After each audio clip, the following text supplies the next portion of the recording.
I have this 30 by 9.5 inch piece of pine board, and I get these right at Lowe's, and I just cut it to the size I need.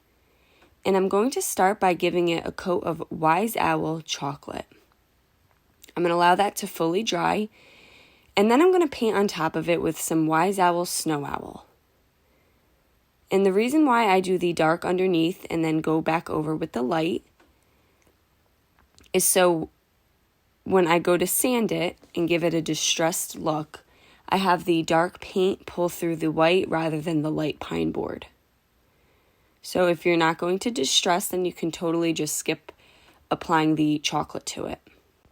Now I allowed everything to fully dry, and then I took my 220 grit sanding paper and I just started to sand it. And you can distress this as much or as little as you'd like.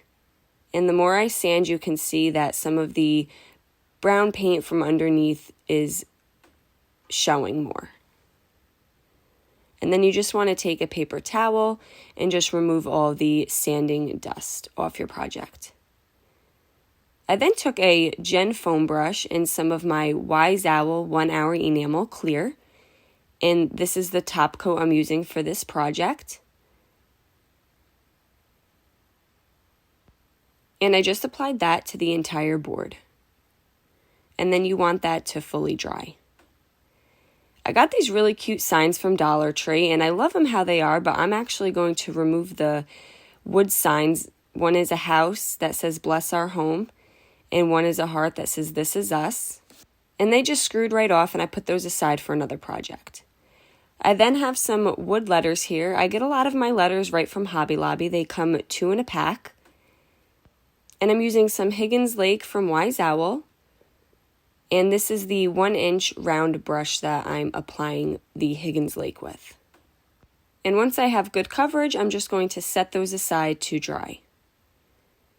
I'm going to take the galvanized sign, and in the center here where you have the holes from removing the wood sign that was on top of it, I'm just going to wrap some jute around the center. I went around about 10 times, and then I just tied a knot in the back. So now the jute will cover the holes. And I did this on each galvanized sign. And again, I got these right from the Dollar Tree.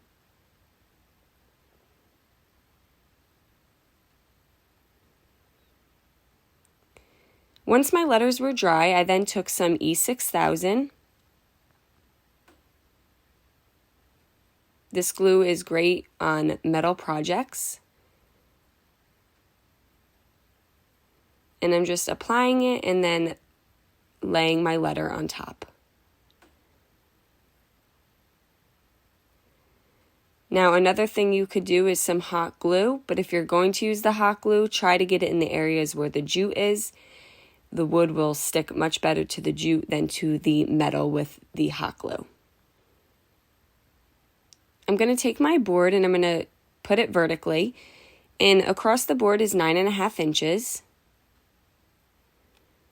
So I'm just measuring to find the center, and I got these little knobs right from Hobby Lobby. They were actually in the clearance for 99 cents. And I don't need the screw. I'm just going to use some E6000 to hold them in place. And I did the top one, and then I went all the way to the bottom of the board, did the bottom one, and then I figured the placement for the middle one. And I'm going to hang each galvanized sign. And now you have this Farmhouse Eat decoration that can go in your kitchen.